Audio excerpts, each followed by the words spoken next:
بسم الله الرحمن الرحيم.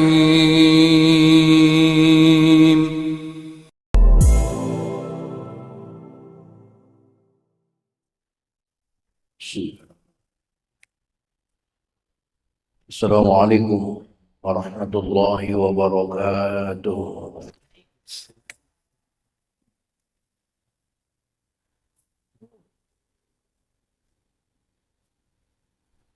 الحمد لله رب العالمين، والصلاة والسلام على أشرف الأنبياء والمرسلين سيدنا وحبيبنا وشفيعنا ومولانا محمد وعلى آله وأصحابه أجمعين. لا حول ولا قوة إلا بالله العلي العظيم. أما بعد، قال تعالى في آياته الكريم: أعوذ بالله من الشيطان الرجيم، بسم الله الرحمن الرحيم، وما خلقت الجن والإنس إلا ليعبدون. صدق الله العظيم.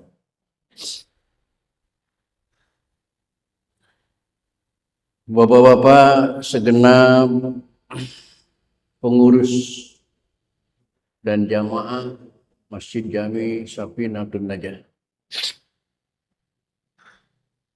bil khusus yang hadir ta'lim pada malam ini, yang saya hormati dan yang saya muliakan, semoga dengan asbab bertaklim kehidupan kita mendapat kemuliaan dari Allah Subhanahu wa Ta'ala. Amin. Puji serta syukur mari kita panjatkan kehadirat Allah, salawat serta salam. Mari kita terus anjurkan kehadiran Rasulullah Muhammad sallallahu alaihi wa alihi wasallam. Hadirin rahimakumullah. Lanjutan taklim kita pada malam ini bermetodologikan fikih dengan kitab Riyadul Badi'ah atau dengan syarahnya As-Simarul Yani'ah, yang malam ini di kitab yang Bapak pegang yaitu di halaman 70. Di halaman 70 baris pertama, di akhir barisan ada kalimat wasolatul istisqa. Silakan dicari dan diperhatikan, dan kita buka saja taklim ini dengan sama-sama membaca Ummul Quran surah Fatihah. Seraya berharap kepada Allah Subhanahu wa Ta'ala, semoga dengan asbab membaca Fatihah Allah berkenan mengampuni dosa dan kesalahan yang pernah kita lakukan di masa lalu kita. Amin. Terutama untuk kedua orang tua kita, keluarga kita, saudara-saudara kita muslimin wa muslimat, yang sebagian besar mereka sudah ada di alam barzakh. Semoga diampuni semua dosa dan kesalahannya oleh Allah dan terima amal ibadahnya oleh Allah Subhanahu wa Ta'ala. Dan bagi kita yang masih hidup dengan niat akan selalu hadir di majlis taklim, semoga Allah berikan kepada kita panjang umur yang disertai dengan sehat walafiat, dihiasi dengan rezeki yang jembar, serta keluarga kita, anak cucu kita semoga menjadi orang soleh dan soleha semuanya. Seperti Rasulullah. Wabarakatuh mu'alif hadal kitab wa bisiril Fatihah. A'udzu billahi minasyaitonir rajim. Bismillahirrahmanirrahim. Alhamdulillahi rabbil alamin. Arrahmanir rahim. Maliki yaumiddin. Iyyaka na'budu wa iyyaka nasta'in. Ihdinas shiratal mustaqim. Shiratal ladzina an'amta 'alaihim ghairil maghdubi 'alaihim waladdallin. Rabbil alamin. Silakan diperhatikan di halaman 70 baris pertama.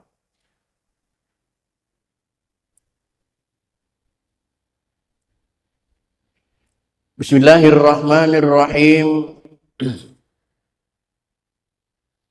Wa sholatul istisqa. Dan selanjutnya yang akan kita bahas adalah sholat istisqa.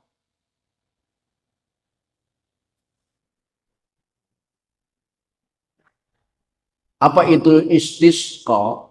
Istisqa adalah syigat masdar dari fi'il madhi lafaz istasqa'a yastasqi istisqa'an. Dari mana istasqa'a? Dari kalimat suqa ya. Sin qaw ya, ditambahin oleh alif sin dan ta. Lisinil istif'ali jama'ani li tolabin. Suqa ya, siraman dari Allah. Ditambah dengan alif sin dengan makna li tolabi, berarti mencari dan meminta siraman dari Allah. Itu maksudnya istisqa.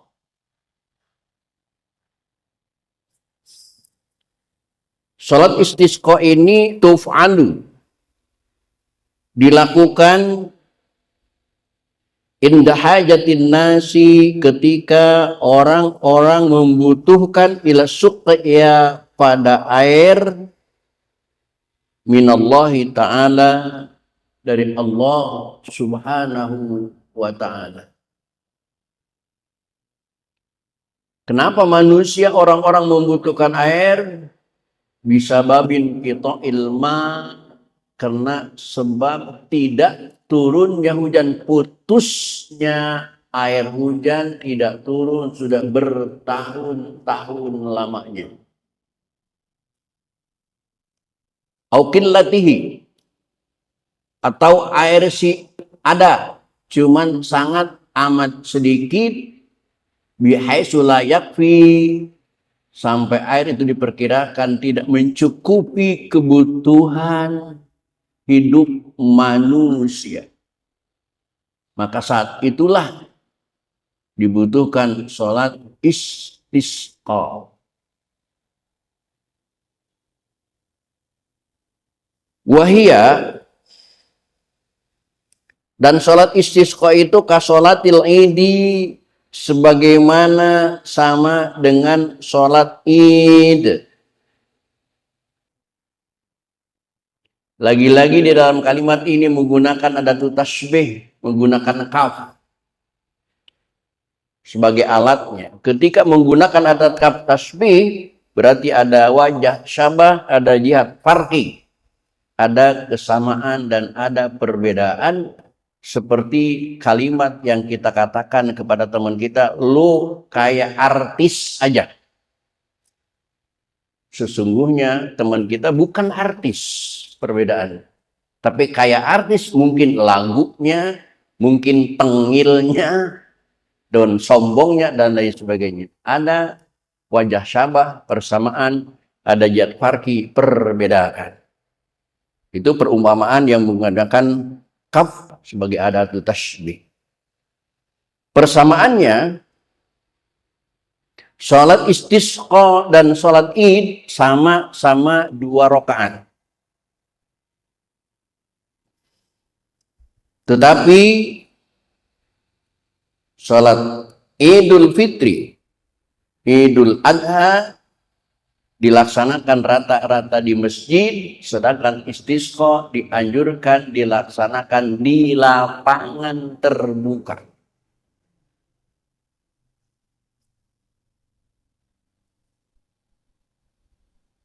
Dan banyak nanti perbedaan. Sholat Idul Fitri, Idul Adha, sebelum khutbah diawali dengan Allahu Akbar, Allahu Akbar, Allahu Akbar 5-7. Sedangkan sholat istisqa diawali dengan istighfar. Astagfirullahaladzim, astagfirullahaladzim, astagfirullahaladzim. Kenapa berbeda? Karena muqtadal halnya berbeda. Situasi dan kondisinya yang berbeda. Maka membuat bacaan pun berbeda. Wa yusannu, dan disunahkan ba'daha, sesudah sholat id, sesudah sholat istisqa, lil jamaati untuk sholat berjamaah, khutbatani membaca 2 khutbah. Saya ingatkan lagi, ini yang membedakan kenapa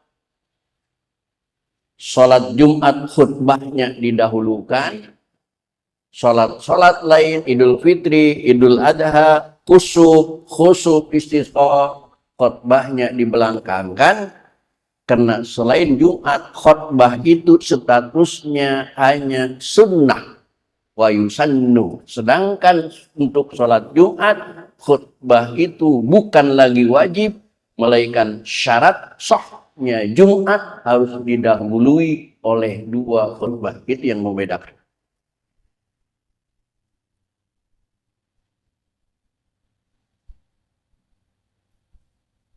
Dua khutbah untuk sholat istisqa kakhutbataihi seperti 2 khutbah Id, sama. Nah, lagi-lagi menggunakan kaf. Ada persamaan, sama-sama 2 kali khutbah, ada duduk di antara 2 khutbah. Perbedaannya illa, kecuali annal khatiba, bahwasanya seorang khatib yubaddilu takbirati bil istighfari, menggantikan takbir id dengan istighfar. Itu perbedaannya. Dalam khutbah Idul Fitri diawali dengan takbir Allahu Akbar, Allahu Akbar, Allahu Akbar 97, sedangkan pengawalan khutbah sholat istisqa diawali dengan astagfirullahaladzim, astagfirullahaladzim. Bedanya itu jumlahnya sama 97.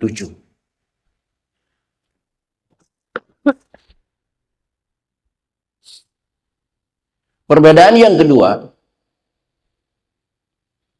wa yatawajjahu lil kiblati, dan ia menghadap ke kiblat fi asna'il khutbati saniyati, di pertengahan khutbah yang kedua. Nah, kalau khutbah Jumat dari awal khutbah sampai selesai khutbah pertama duduk, antara 2 khutbah bangun lagi khutbah yang kedua sampai selesai khutbah, khatib selalu menghadap timur, khatib selalu menghadap ke jamaah. Sedangkan khutbah sholat istisqa, khutbah yang pertama menghadap jamaah sampai duduk, naik lagi khutbah yang kedua. Di pertengahan khutbah yang kedua ini khatib menghadap ke kiblat. Wa yatawajjahu lil kiblat fi asna'il khutbati saniyati, dan ia menghadap kiblat pada pertengahan khutbah yang kedua. Dan tidak cuma itu, sorban yang dipakai oleh khatib sholat istisqa bukan sorban yang semacam ini. Ini sebenarnya bukan sorban ya. Kalau sorban ya segi 4 itu. Ini syal. Sorban ini bukan ini. Yang segi 4. Nah, ketika khatib menghadap kiblat, wa yuqallibu ridaahu, dan menukarkan, membalikkan selendangnya menggunakan sorbannya, wa yaj'alu a'lahu, dan menjadikan sebelah atasnya asfalahu, menjadi sebelah bawahnya, wa yaminahu, dan sebelah kanannya yasarahu, menjadi sebelah kirinya. Itu prakteknya. Kita ambil sorban, ini sebelah kanan, ini sebelah kiri. Yang sebelah kanan pegang yang bagian atas, yang sebelah kiri pegang yang bagian bawah. Di tengah-tengah khutbah itu sorban diputer ke sini. Sehingga yang tadinya ini di bawah menjadi di atas, yang tadinya di atas menjadi di bawah, yang tadi ini sebelah kiri menjadi sebelah kanan, yang tadi ini sebelah kanan menjadi sebelah kiri. Itu. Pernah lakukan itu jamaah? Belum? Berarti Indonesia subur makmur ya. Nah, wayab adun nasu, dan jamaah yang di belakang khotib tadi, di belakang khotib, bukan di depan khotib. Karena khotib lagi menghadap ke kiblat. Dan jamaah yang di belakang khotib tadi melakukan an-nasu, orang-orang mislahu, seperti pekerjaan khotib. Apa yang dilakukan khotib diikuti oleh jamaah. Mestinya sebelum pelaksanaan sholat istisqa ada briefing dulu dari ustadznya, dari panitia, bagaimana cara membalikkan sorban, bagaimana tutorial sholat istisqa dan lain sebagainya. Karena kalau tidak di briefing dulu, kalau tidak dikasih tahu dulu, mungkin ada jamaah yang belum pernah ikut sholat istisqa.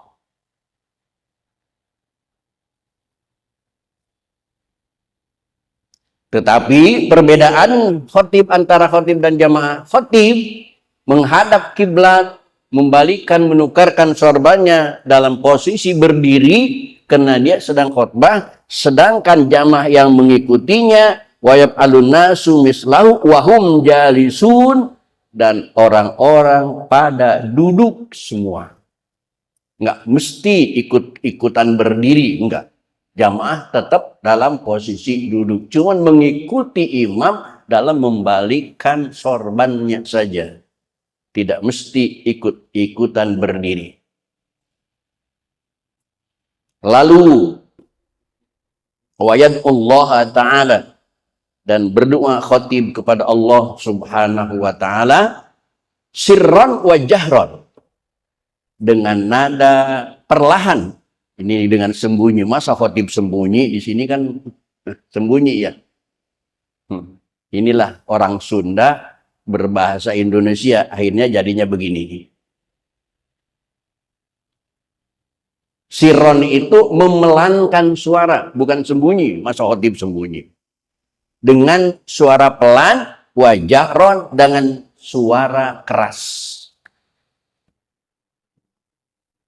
Kalau di pondok pesantren saya, itu disebutnya doa angin palis. Allahumma ighfir lana dzunubana wa dzunuba abaina warhamhum kama rabbana shighara wal jami'il muslimin wal muslimat wal mu'minin wal mu'minat al-ahya'i minhum wal amwat. Itu doa angin palis. Kadang-kadang nadanya tinggi, kadang-kadang nadanya rendah, kadang-kadang memengkakkan kuping, kadang-kadang tidak kedengaran. Nah, dari pelajaran ini kita bisa diambil kesimpulan di doa lain.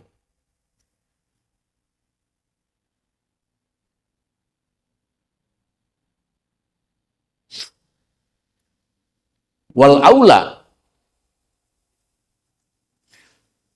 dan yang lebih utama, doa yang dibaca oleh Nabi Muhammad, oleh imam, oleh khotib adalah ayyadua. Khotib itu berdoa bidu'ai Rasulillah, dengan doa yang pernah dibaca oleh Rasulullah sallallahu alaihi wasallam. Doa yang pernah dibaca oleh Rasulullah, wa minhu du'aul kurb. Doa kurub, doa kesulitan, doa kesusahan. Apa doanya? Wahwa, doanya itu adalah la ilaha illallahul azim al-halim, la ilaha illallahu rabbul arsyil azim, la ilaha illallahu rabbus samawati wa rabbul ardi wa rabbul arsyil karim. Itu di antara doanya. Dan kalimat itu wa yukassiru min dalika, harus memperbanyak doa itu. Lalu ditambahkan juga dengan doa ya hayyu ya qayyum birahmatika astaghits, ya hayyu ya qayyum birahmatika astaghits. Doa ini masuk di dalam salah satu item di dalam lembaran istighosah. Bahkan wa yusannu, dan disunahkan kepada manusia al-iksar, memperbanyak min qaulillahumma, dari ucapan Allahumma rabbana atina fid dunya hasanah wa fil akhirati hasanah wa qina adzabannar.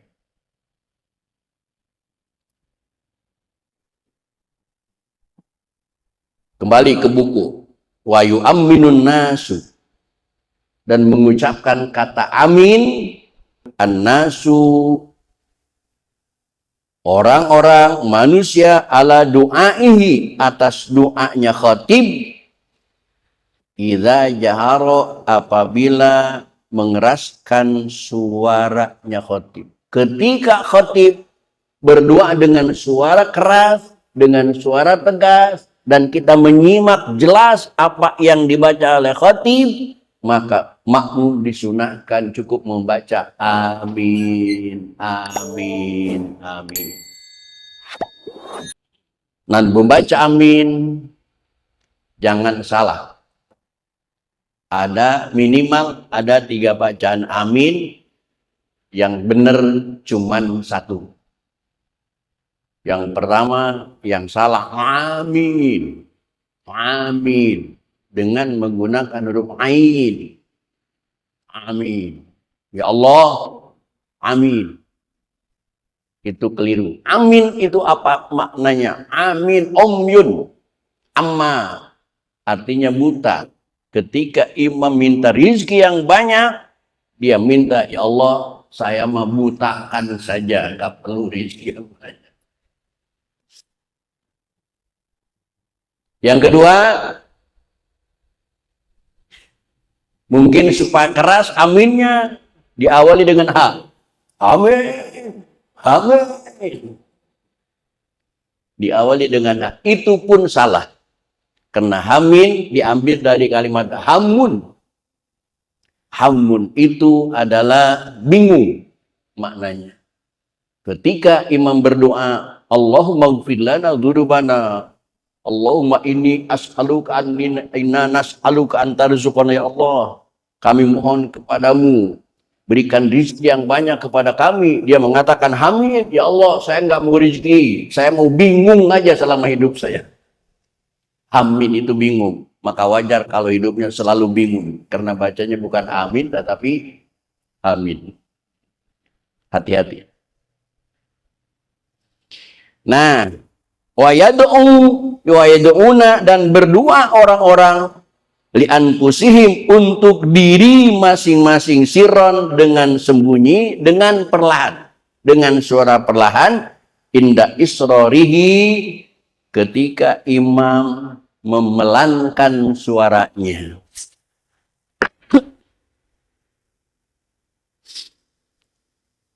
Ketika imam berdoa dengan suara pelan, maka makmum silahkan berdoa untuk dirinya masing-masing. Nah, ini kesimpulan. Nanti besok atau lusa, Bapak kalau Jumat, kalau taraweh dan lain sebagainya, pantau suara imam. Ketika imam keras suaranya, tegas berdoa, Bapak jamaah cukup mengatakan amin, amin. Tapi ketika imam itu berdoanya pelan, nggak kedengaran, jangan diaminin. Ngaminin apa? Amin itu adalah istajib doa anak, ya Allah, ijabahlah doa kami. Kalau kedengaran doanya.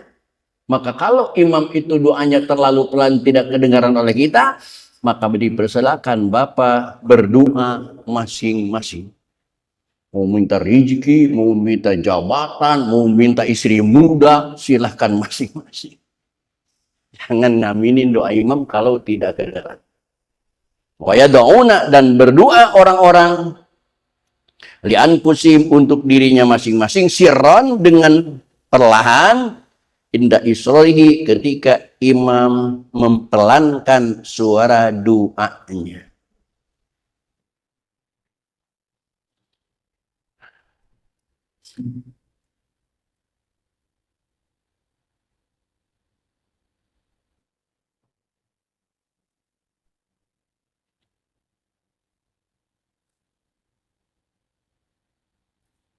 Wa yusannu, dan disunahkan, al-ghuslu, adus, likullin, untuk masing-masing, minal idaini, dari kedua sholat. Dan disunahkan kepada kita melaksanakan adus. Namun kata-kata adus ini mengambil dan meminjam istilah kosakata bahasa Sunda, bukan kosakata bahasa Jawa. Karena kalau kosakata bahasa Jawa, adus itu ya adus, mau makan niat mau enggak adus. Pagi-pagi adus, siang adus, sore adus. Kalau enggak adus, wedus. Dan juga kalau menggunakan kosakata bahasa Indonesia, semuanya mandi. Pagi-pagi mandi, siang mandi, sore mandi, malam mandi. Tapi kalau menggunakan kosakata bahasa Sunda, beda, Pak. Siang geus mandi tak can. Tak can. Siang mandi na bari jeung adus maron. Nah, mandi sambil adus. Orang Jawa nggak ngerti. Karena bagi orang Sunda, kalau mandi, mandi biasa, nggak pakai niat. Tapi kalau adus, itu mandi istimewa yang menggunakan niat. Nah, di sini adus artinya pakai niat, bukan mandi biasa.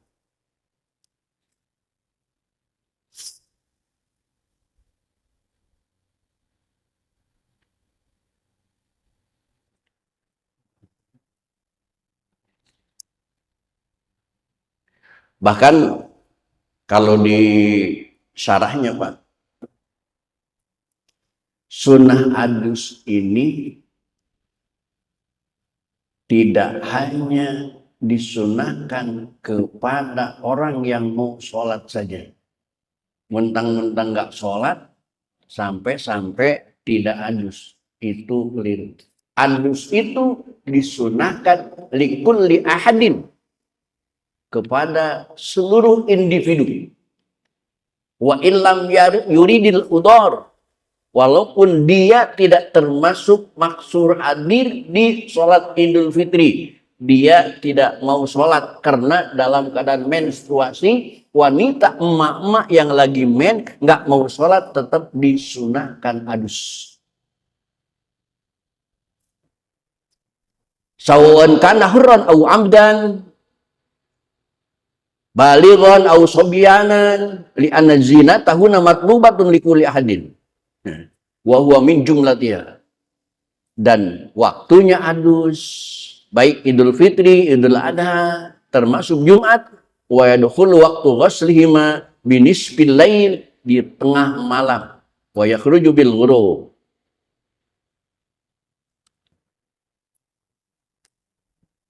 Minal idaini, dari dua sholat id, wal kusufi, dan sholat kusuf gerhana matahari, wal istisqa, dan sholat istisqa.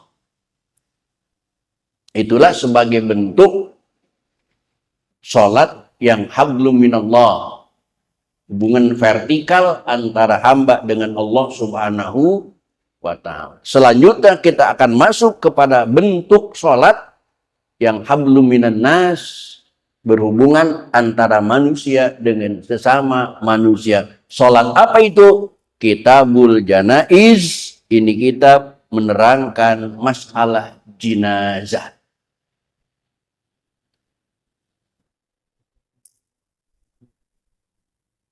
Di dalam kitab fikih, manusia ini lebih dikenal dengan jenazah, bukan mayit. Kalau mayit itu dari kalimat mata yamutu mautan, semua mati, benda mati, kucing mati, semut mati, pohon mati, ayam mati, itu namanya mati. Tapi kalau manusia tidak maut, tetapi jenazah, lebih sopan.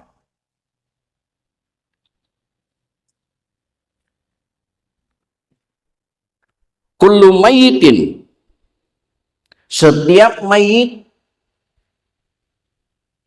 minal muslimina, dari umat Islam, yajibu ghusluhu, wajib memandikannya. Kalimatnya ghusluhu, sebenarnya bukan memandikannya, mengadusinya. Karena kalau memandikan, ghinnya tidak di dhamma tetapi di fathah, ghusluhu, baru memandikan, mencuci. Tapi ghuslu itu mengaduskan. Hukumnya wajib. Cuman wajibnya alal kifayati. Wajib kifayah namanya. Dan wajib kifayah ini ijma'an, sepakat ulama fikih bahwa memandikan mayit, mengadusi mayit itu hukumnya wajib kifayah. Apa kifayah? Definisi kifayah itu adalah bihaitsu fa'alal ba'du saqatal harju anil baqin. Yang artinya kalau satu orang sudah melaksanakan, sekelompok sudah melaksanakan, maka yang tidak melaksanakan, yang tidak ikut melaksanakan tidak dapat dosa. Itu definisi fardu kifayah. Tapi tidak dapat pahala, walaupun tidak dapat dosa. Kewajiban bagi kita yang hidup ketika bertemu dengan saudara kita yang sudah meninggal, yang pertama ghusluhu, memandikannya, wa takfinuhu, dan yang kedua mengkafaninya, wa sholatu alaihi, dan sholat atas jenazah, yang ketiga mensolatkannya, wa dafnuhu, dan yang keempat menguburkannya. 4 kewajiban bagi kita. Itu bukan tugas mayit, tapi tugas kita. Kalau mayit sudah tidak ada urusan lagi dengan tugas-tugas ibadah, maka betapa salahnya. Saya pernah mendapat penuturan dari jamaah emak-emak yang ketika suaminya meninggal, lalu emak-emak itu mohon izin kepada ustadz yang memandikan suaminya, izin minta mencium suaminya setelah dimandiin, setelah diduduin, yang terakhir kalinya sebelum dikubur. Maka ustadznya menolak, jangan bu, suami ibu sudah diadusin, suami ibu sudah diwuduin, nanti kalau dicium sama ibu batallah wudu dan adusnya. Masya Allah, ustadznya ngaji di mana kalian ustadz? Ketika manusia sudah meninggal, tidak ada urusan lagi dengan ibadah. Jangankan dengan ibadah, dengan pekerjaan aja udah nggak ngurusin, apalagi ibadah. Maka suami yang sudah meninggal, istri yang sudah meninggal, jangankan baru dicium, jangankan baru dikelon, jangankan baru dipegang, bahkan berhubungan, bersentuhan dilakukan oleh suami istri, itu tidak membatalkan wudhu, tidak membatalkan adus, karena jenazah itu sudah lepas dari urusan hukum, sudah tidak ada taklif bagi jenazah. Memang ada ustadz? Oh, ada.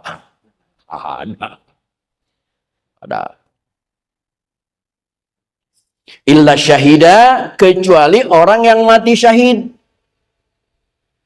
Fi qitalil kufari, dalam memerangi kafir, orang-orang kafir, itu tidak perlu dimandikan. Kubur bersama pakaian yang berlumuran darah. Karena darah memerangi orang kafir itu akan menjadi tinta emas, menjadi saksi di hadapan Allah Subhanahu wa taala bahwa beliau meninggal dalam keadaan syahid. Wasiktu, dan yang kedua yang tidak perlu dimandiin adalah asyikatu. Apa sikatu? Diambil daripada sakoto yaskutu, sikoton. Sakoto itu jatuh, artinya anak yang gugur, tidak nazala maitan, apabila keluarnya dalam keadaan sudah mati. Anak yang lahir keguguran, nggak perlu dimandikan. Qabla tamam asyurihi, sebelum sempurna bulan-bulannya hamil. Fa innahuma, maka sesungguhnya kedua mayit itu, anak yang keguguran dan juga orang yang mati syahid, la yughsalani, tidak perlu dimandikan, wala yusalla alaihima, dan tidak perlu disolatkan untuk keduanya. Bebas aja, langsung kubur aja, karena mereka sudah dijamin masuk surga oleh Allah Subhanahu wa ta'ala. Hadirin kaum muslimin rahimakumullah. Bagaimana cara tutorial memandikan mayit? Bagaimana tutorialnya mengkafankan mayit? Bagaimana caranya mensolatkan mayit? Bagaimana caranya menguburkan mayit? Kalau dibahas malam ini sampai subuh nggak selesai. Insya Allah akan kita bahas pada pertemuan yang akan datang. Untuk malam ini cukup sampai di sini. Assalamualaikum warahmatullahi wabarakatuh.